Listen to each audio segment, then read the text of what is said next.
Hello students, today we will see about the qualitative properties and determination of molecular mass. And in that we will see first qualitative property, relative lowering of vapor pressure and numericals on that. Okay. In previous video lectures we have seen what is meant by ideal solution, what is meant by non-ideal solution, conditions for both ideal and non-ideal solution. Then types of non-ideal solution we have completed. बरोबर. First type non ideal solution showing positive deviation, second type non ideal solution showing negative deviation, ते पण बघितलं. And we have also started qualitative properties. Qualitative properties पण आपण start केलं. हे video lecture पाहण्याच्या अगोदर तुम्ही solution and qualitative properties video lecture 13 बघून घ्या. ओके. आणि त्यानंतर हे लेक्चर बघा. तर आज आपण relative lowering of vapour pressure बघूयात. त्याच्या अगोदर मी क्वालिटेटिव्ह प्रॉपर्टीज विषयी थोडक्यात माहिती सांगणार आहे, जी की आपण मागच्या लेक्चरमध्ये बघितली आहे. What is the definition of qualitative properties? The properties of a solution which depends on the number of solute particle and do not depend on the nature of solute particle is called as qualitative properties. अशा property सोल्युशनच्या ज्या की number of solute particle वरती depend असतात. म्हणजे number of solute particle 10 आहेत का 20 आहेत त्याच्यावरती डिपेंड आहे. कोणता सोल्यूट आहे त्याच्याशी काही देणं घेणं नाही. नेचर ऑफ सोल्यूट पार्टिकल वरती डिपेंड आहे. सपोज युरिया मॉलिक्युल्स पण 10 आहेत, सुक्रोज मॉलिक्युल्स पण 10 आहेत, तर क्वालिटेटिव्ह प्रॉपर्टीची व्हॅल्यू काय होईल? सेम येईल. ओके. ते त्याची डेफिनेशन. आणि किती क्वालिटेटिव्ह प्रॉपर्टीज आहेत ते आपण मी मागच्या लेक्चरमध्ये सांगितलं होतं. There are 4 qualitative properties. Number first, relative lowering of vapour pressure. Second, elevation in boiling point. Third, depression in freezing point. Fourth, osmotic pressure. Okay. तर first of all we will see relative lowering of vapor pressure. Vapor pressure means pressure exerted by vapor at equilibrium at a specific temperature is called as vapor pressure, जे की आपण मागे बघितले. When lowering of vapor pressure take place, when non-volatile solute किंवा solid solute added into the solvent, then vapor pressure of solution becomes less. Vapor pressure of solution become lower. ज्या वेळेस pure solvent आहे त्याचं काहीतरी vapour pressure आहे suppose, आणि त्याच्यामध्ये non volatile solute add केलात तुम्ही, म्हणजे सॉलिड सोल्यूट ॲड केलात तर ते बनतं सोल्युशन. त्यावेळेस त्या सोल्युशनचं वेपर प्रेशर काय होतं? कमी होतं as compare to pure solvent. त्याला बोलतो आपण lowering of vapour pressure.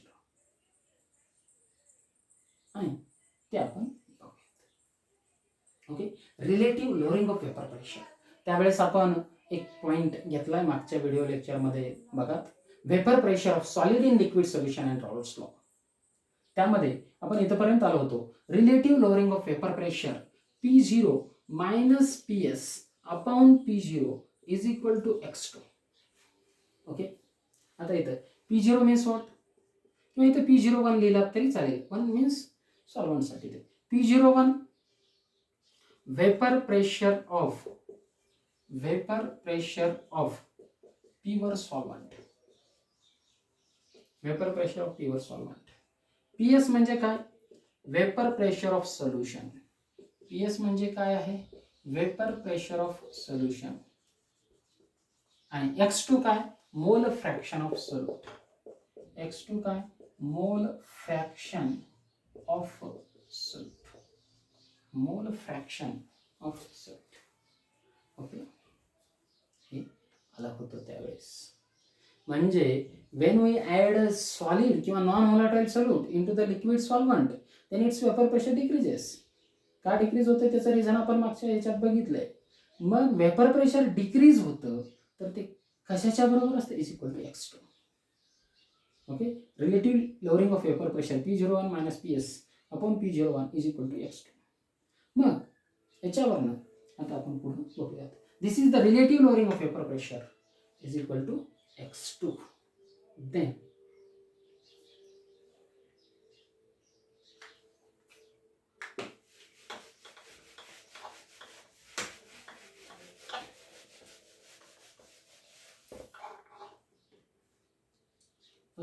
P01 minus PS upon P01 is equal to x2.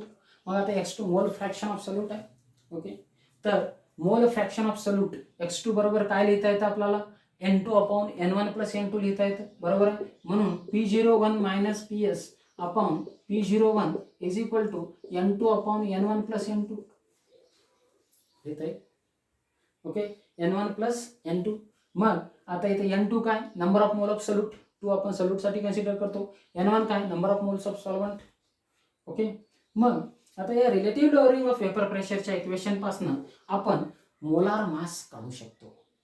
Okay, तर कशाचं मोलार मास, सोल्यूटचं मोलार मास काढता येतं. Determination of molar mass of solute from relative lowering of vapor pressure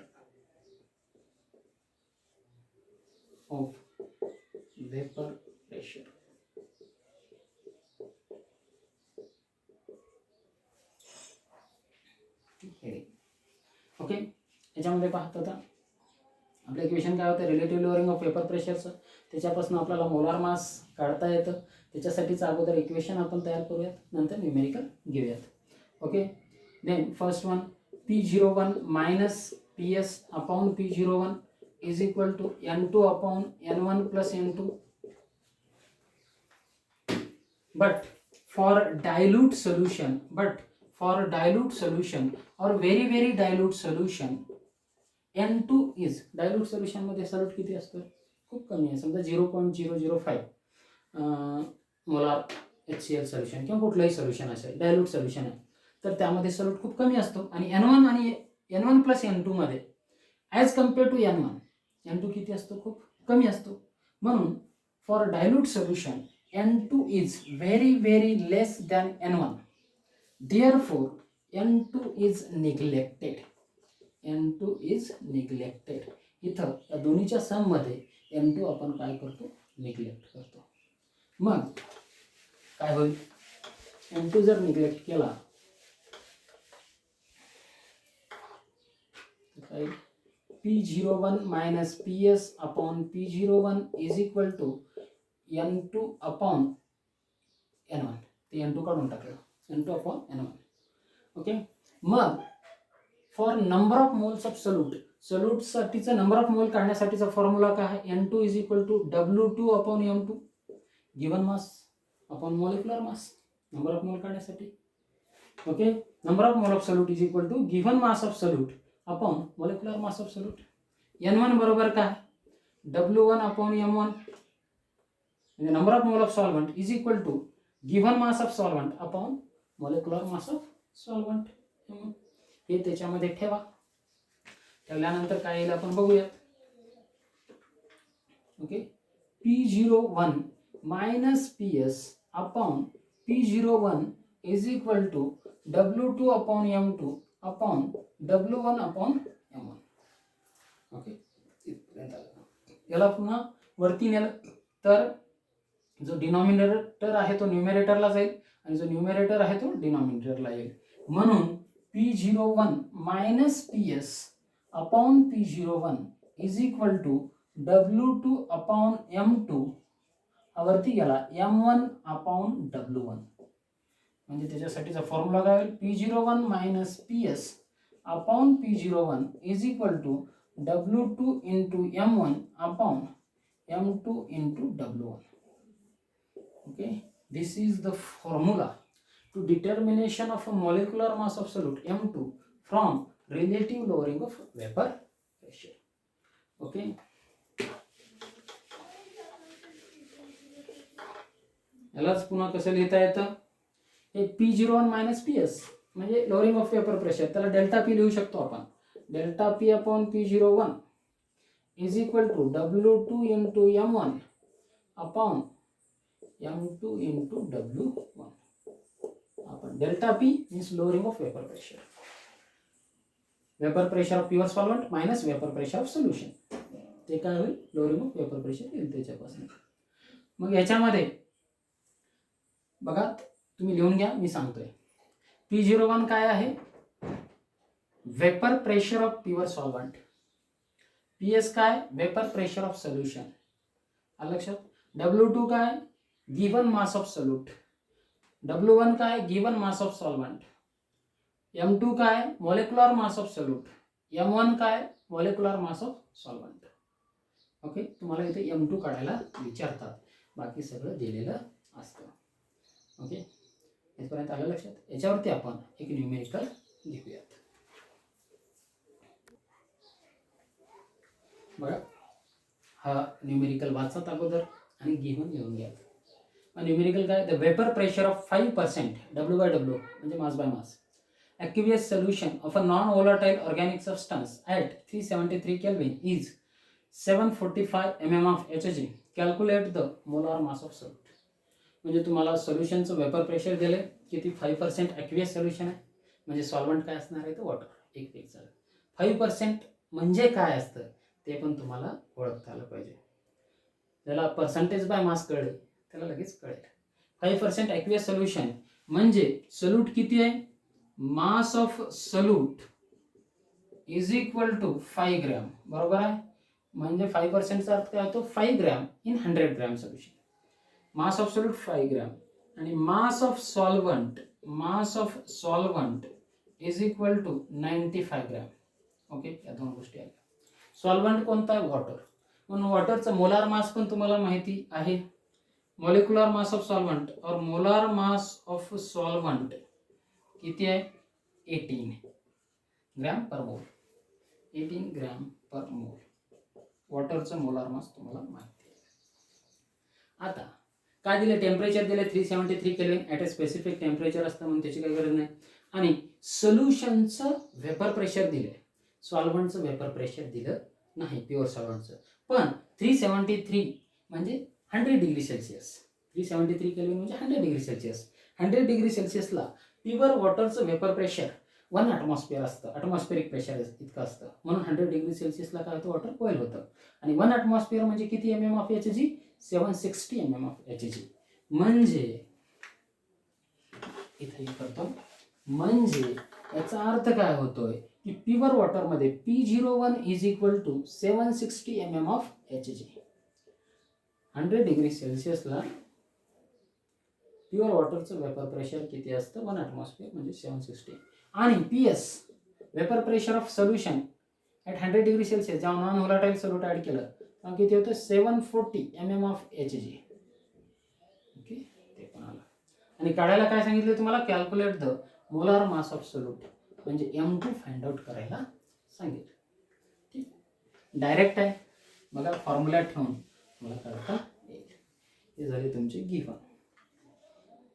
okay, direct formula ठेवा.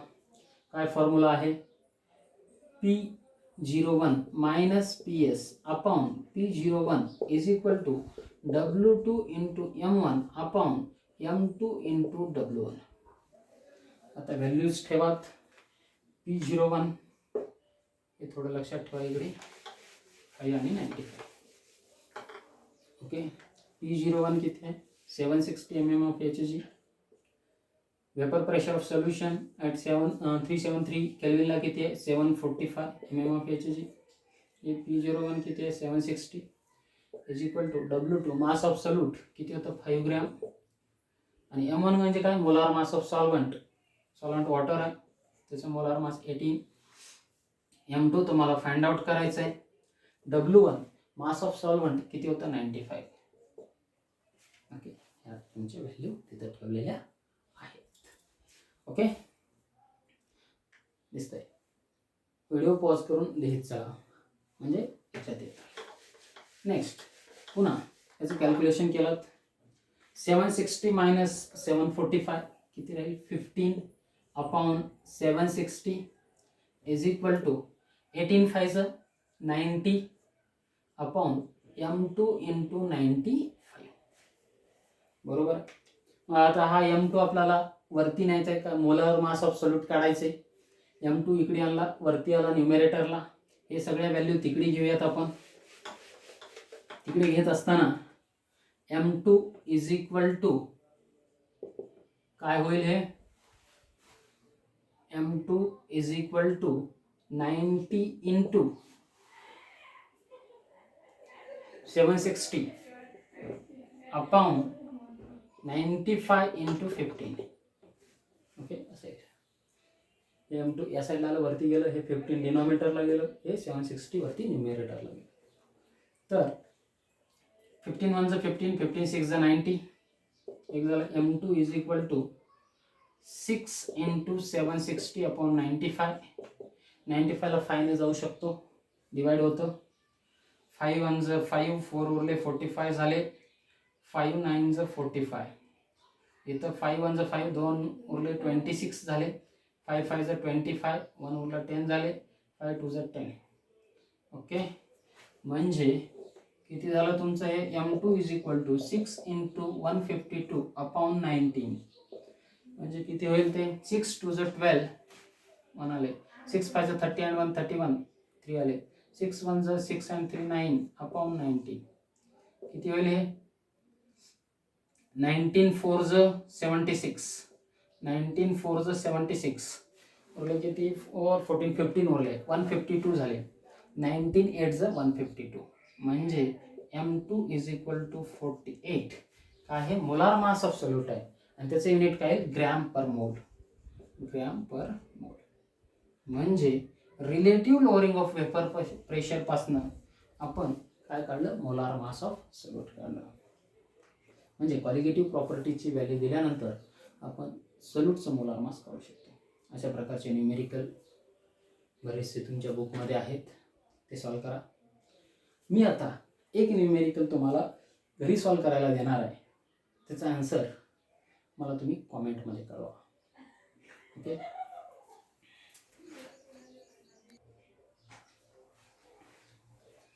बघा, हा numerical आहे.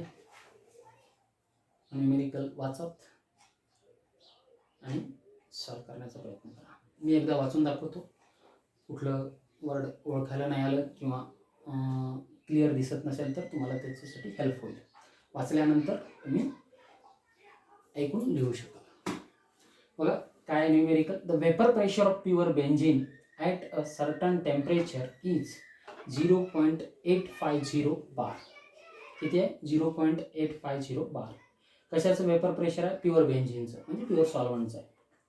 Then non volatile non electrolyte solid solute weighing 0.5 gram. Weight किती आहे सोल्यूटचं? 0.5 ग्रॅम.